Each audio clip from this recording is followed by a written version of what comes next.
If you don't know that I'm a wrestling fan, well, I'm a wrestling fan. I grew up watching Dave Batista on WWE.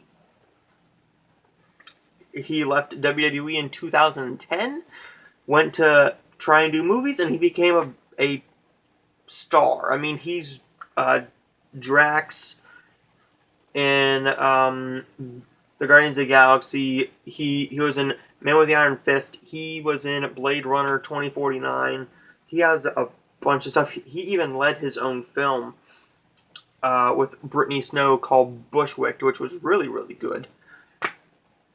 This one with Sylvester Stallone is a sequel to his film with Arnold Schwarzenegger, Escape Plan. This is Escape Plan 2 Hades. Oh, God. This is all about Sylvester Stallone. It's years after his character, who is named Ray Breslin. I'm sorry, guys. Ray Breslin. It's years after he has escaped the most difficult prison, escape-proof prison in the world, known as the Tomb. Well, now him and Dave Batista have to find out how to get into Hades and get their colleagues out who were kidnapped and are now being held hostage inside Hades. They gotta try and get in there and get out while staying alive. They're barely in the film.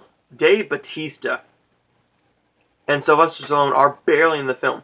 Dave Batista isn't in the film more than probably 15 minutes. Sylvester Stallone's in it for 20 minutes. The rest of the time, what is this fucker's name? Because they don't even push any of the other people. Jamie King? Maybe? Well, who the fuck cares? You can tell that this film was just put out there because Stallone wasn't doing anything and Batista had a week off. I swear to you, Lionsgate and Grindstone Entertainment dropped the ball with this one. Sylvester Stallone, he's pretty much an old man who can still kick ass.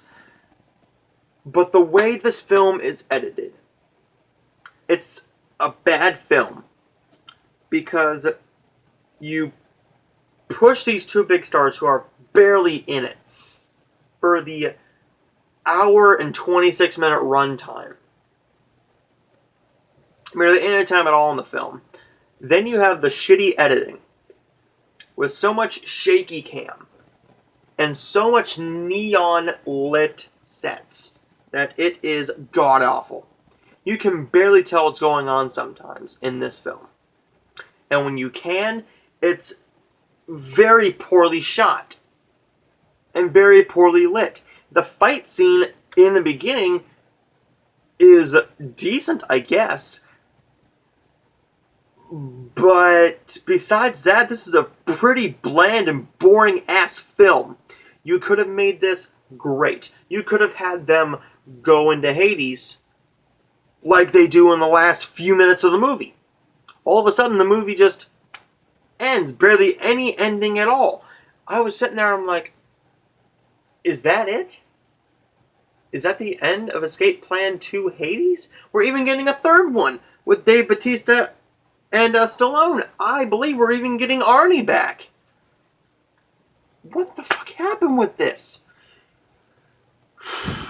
You get some decent special features. You get making Escape Plan 2 Hades, building the robot of Escape Plan 2 Hades, creating the look of Escape Plan 2 Hades, extended cast and crew interviews with a trailer gallery. I enjoyed the extending cast and crew interviews, but that's the best part of the whole damn package. Barely worth your time at all. If you're a Batista fan, if you're a wrestling fan, and you don't know it, Dave Batista wants to come back to the WWE. He wants to come back full time he wants to just come back to the wrestling game because he says the movies are taking too much out of him, and he really misses the squared circle. Bring him back to WWE. Have him there for a good 3-year deal, but have him back full-time, like Ronda Rousey full-time, and John Cena full-time. Have him do Raw or SmackDown and the pay-per-views. 1 or 2 house shows a month. He can still do films like this. Dave Bautista is the 3rd wrestler to even try to do movies that has actually worked. You had, of course, Dwayne "The Rock" Johnson, who is great in... I caught myself. I almost said everything. Tooth Fairy. Almost everything. Tooth Fairy. Then you got John Cena. John Cena is my boy. I'm a John Cena fan. I love me some John Cena in a movie or in the wrestling ring. John Cena is my favorite wrestler, so he does good action films, but he has talent with comedy. Rock has action. Cena has comedy. Batista has both. In this film, he has none. There's zero charisma, zero emotion with his character. It's because of the fucking dialogue he has to speak. It's the lines that are written for him to speak. And he barely speaks in the film. He's trying with what he's given, but even with him trying, it barely gives anything to his fucking character. When Batista played Drax the Destroyer, he was great, and he is great in that role.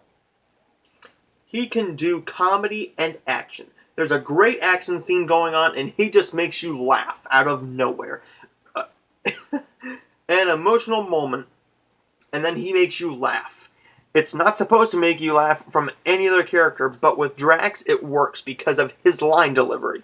And he has great comedic timing, but can also kick a bunch of ass. Batista is a mix of John Cena and The Rock in the acting business. Or in the film world. I did not like that film at all.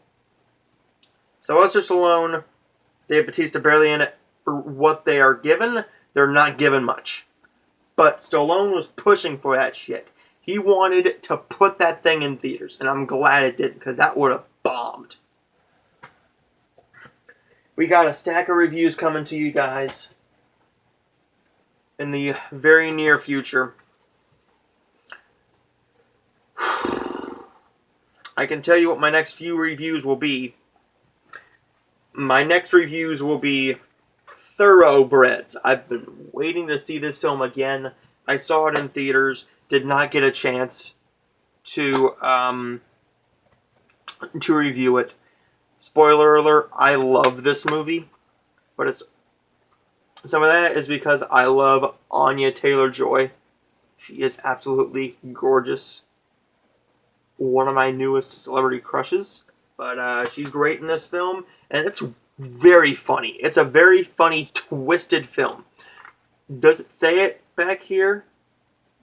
I saw a quote. Oh, that's gonna piss me off. Somebody said it was American Psycho meets something. I'll bring that up in my review for this. But you guys will see that review very, very soon. You'll get reviews for all the Tremors movies. Let's hope that Tremors 5 Bloodlines and Tremors A Cold Day in Hell or Tremors 6 A Cold Day in Hell are better. Well, at least you get Jamie Kennedy in these two, along with Michael Gross. So maybe these will be decent watches. A few more films to go in this set. You got the Friday the 13th set with the first 8 films. I still got to watch the final chapter, A New Beginning, Jason Lives, The New Blood, and Jason Takes Manhattan. I'm not reviewing the other ones because they are not on Blu-ray and I can't find them out in any of my stores. And then I've decided, well, the 4K or the newest 4K version of T2 was just released with the ARM.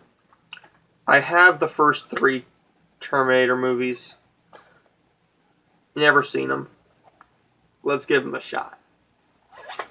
So we're gonna get a bunch of reviews going on this channel, as well as a complete series review for The Real O'Neals. I got 5 episodes left. Let's hope that it stays good. I don't know why it got canceled, really, but I'll get into that in my complete series review. Stay tuned for my review of Thoroughbreds and the Tremors movies, and I will see you guys in the next video.